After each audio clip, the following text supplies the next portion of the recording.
दोस्तों, आज की सबसे पहली और बड़ी खबर। झारखंड के इन जिलों में होगी बारिश। मौसम विभाग के अनुसार जारी पूर्वानुमान के अनुसार 29, 30, 31 और 1 अप्रैल को आसमान में आंशिक बादल छाए रहेंगे। मेघ गर्जन के साथ वर्षा होने की भी संभावना है। झारखंड के दक्षिणी तथा निकटवर्ती मध्य भागों में कहीं कहीं गर्जन के साथ वर्षा, वज्रपात और ओलावृष्टि की भी आशंका है। वहीं 2 और 3 अप्रैल को आसमान मुख्यतः साफ और मौसम शुष्क रहेगा। झारखंड में 1 अप्रैल से शुरू होगी सीएम सारथी योजना। झारखंड के बेरोजगार युवाओं के लिए बेहद बड़ी खबर है। सरकार ने 1 अप्रैल से मुख्यमंत्री सारथी योजना शुरू करने का फैसला लिया है। योजना के अनुसार प्रशिक्षण प्राप्त युवाओं को रोजगार नहीं मिलने पर बेरोजगारी भत्ता देने का फैसला लिया गया है। उम्र कैद की सजा काट रहे 24 बंदी होंगे रिहा। झारखंड के विभिन्न जिलों में उम्र कैद की सजा काट रहे 24 कैदियों को जल्द रिहा किया जाएगा। उनकी रिहाई के प्रस्ताव पर सहमति बन गई है। मुख्यमंत्री हेमंत सोरेन की अध्यक्षता में झारखंड राज्य सजा पुनरीक्षण परिषद की बैठक में इसको लेकर फैसला हुआ है। मुख्यमंत्री हेमंत सोरेन ने कहा कि रिहा किए जाने वाले कैदियों का डाटा बैंक बनना चाहिए ताकि जेल से निकलने के बाद उन कैदियों की गतिविधियों की ट्रैकिंग और मॉनिटरिंग हो सके। झारखंड में 244 नई बसें खरीदने को लेकर मिली मंजूरी। झारखंड सरकार ने राजधानी रांची शहर में सार्वजनिक परिवहन के लिए इलेक्ट्रिक समेत 244 नई बसें खरीदने का निर्णय लिया है। सीएम हेमंत सोरेन की अध्यक्षता में हुई कैबिनेट की बैठक में इसको लेकर फैसला लिया गया है। बताया गया है कि 10 साल के लिए पीपीपी मॉडल पर रांची नगर निगम क्षेत्र में शहरी बस संचालन के लिए 605 करोड़ रुपए की राशि स्वीकृत की गई थी। झारखंड के नक्सल प्रभावित इलाकों में लगाए जाएंगे मोबाइल टावर। झारखंड के नक्सल प्रभावित 6 जिलों में यूनिवर्सल सर्विस ऑब्लिगेशन फंड परियोजना के तहत मोबाइल टावर स्थापित किए जाएंगे। खबरों को माने तो जिन जिलों में मोबाइल टावर लगाए जाएंगे उनमें चतरा, कोडरमा, गिरिडीह, सरायकेला, चाईबासा और गढ़वा शामिल हैं। मोबाइल कवरेज इन नक्सल प्रभावित इलाकों में वामपंथी उग्रवाद से निपटने में गेम चेंजर साबित हो सकता है। बायोमेट्रिक से हाजिरी नहीं बनाने पर कटेगा वेतन। हेल्थ डिपार्टमेंट में 1 अप्रैल से बायोमेट्रिक से अटेंडेंस बनाना अनिवार्य कर दिया गया है। इसको लेकर आदेश भी जारी किया गया है। ऐसा नहीं करने पर वेतन काटा जाएगा।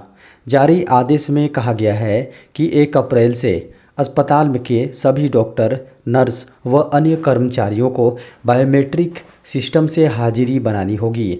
डॉक्टरों की हाजिरी की निगरानी एनएमसी करेगा। झारखंड में रद्द किए जाएंगे फर्जी 2,36,000 राशन कार्ड। झारखंड में 2,36,000 फर्जी राशन कार्ड रद्द किए जाएंगे। बता दें कि इनके जांच में फर्जी होने की पुष्टि हुई है। पता चला है कि पिछले कई वर्षों से 2,36,000 फर्जी राशन कार्डधारी राशन का उठाव कर रहे थे, जिसके कारण से फ्री राशन योजना का फ़ायदा ज़रूरतमंद लाभुकों को नहीं मिल पा रहा था। खाद्य सार्वजनिक वितरण एवं उपभोक्ता मामले विभाग की ओर से झारखंड में 1 फरवरी से 21 फरवरी तक वन नेशन वन कार्ड के तहत पीडीएस सशक्तिकरण पखवाड़ा चलाया गया था। इस कार्यक्रम के तहत सभी लाभुकों को राशन कार्ड उनके आधार कार्ड से लिंक किया गया। इसी दौरान कई फर्जी राशन कार्ड होने की सच्चाई सामने आई। एकेडमिक सत्र 2024-25 से बदल जाएंगी सभी कक्षा की किताबें।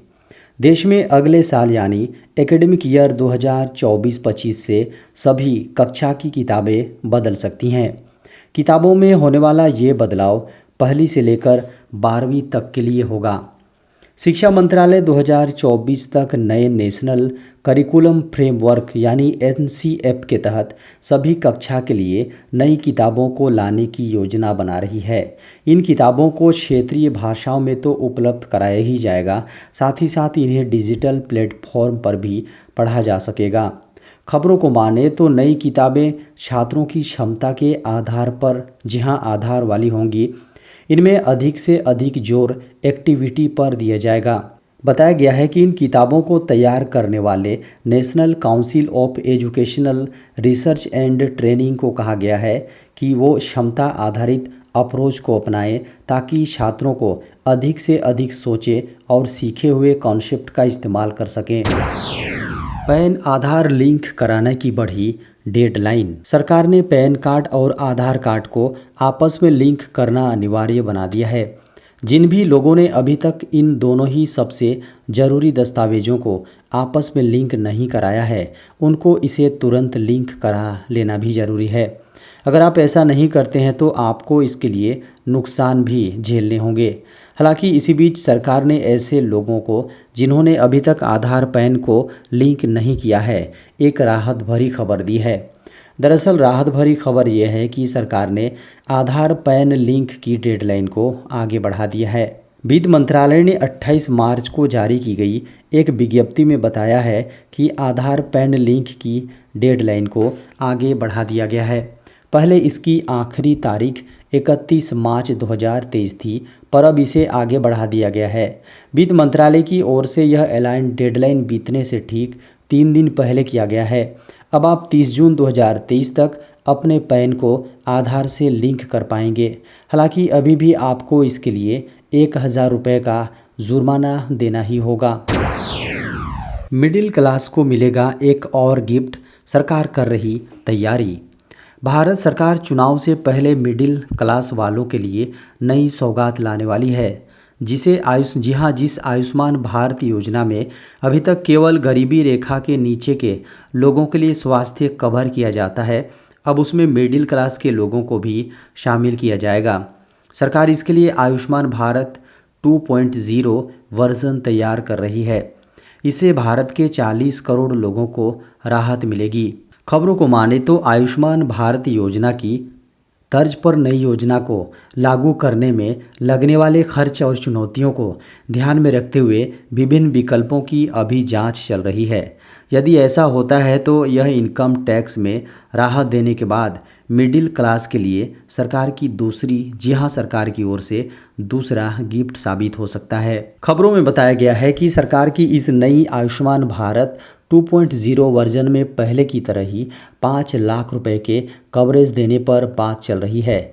इसके अलावा इसे इंडिविजुअल टॉपअप के आधार पर भी लाए जाने पर बात चल रही है। वहीं दूसरे विकल्प के तौर पर हेल्थ इंश्योरेंस कंपनी को योजना में शामिल किया जा सकता है, जिससे उन्हें किफ़ायती कीमत पर बेसिक मेडिकल कवरेज देने को कहा जाएगा।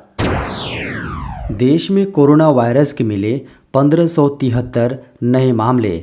देश भर में सोमवार को कोविड-19 के 1573 नए मामले सामने आए थे, जबकि 4 लोगों की कोरोना से मौत हुई थी। कोरोना के नए मामलों में वृद्धि के साथ ही चिंता बढ़ने लगी है, क्योंकि देश को 14 राज्यों के 32 जिलों में वीकली पॉजिटिविटी रेट 10% से अधिक हो गई है।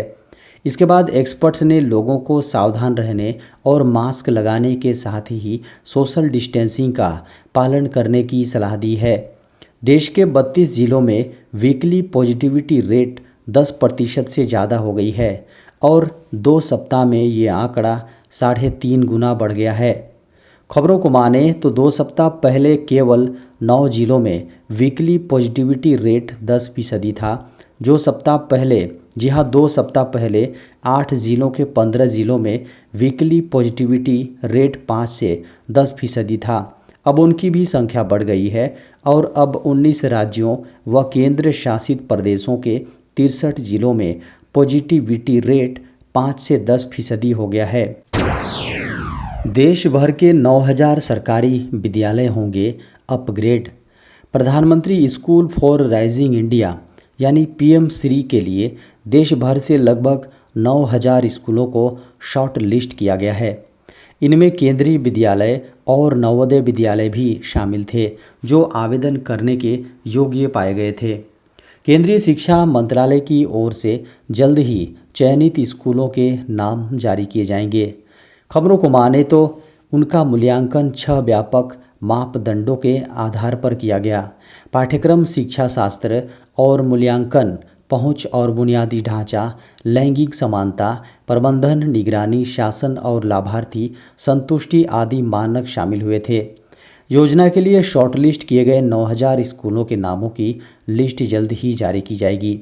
MOI के अनुसार लगभग 9000 स्कूलों को शॉर्ट लिस्ट किया गया है। बता दें कि PM श्री स्कूल केंद्र सरकार की योजना है, जिसका उद्देश्य राज्य सरकारों की ओर से संचालित सरकारी विद्यालयों को अपग्रेड करके आदर्श विद्यालयों में तब्दील करना है।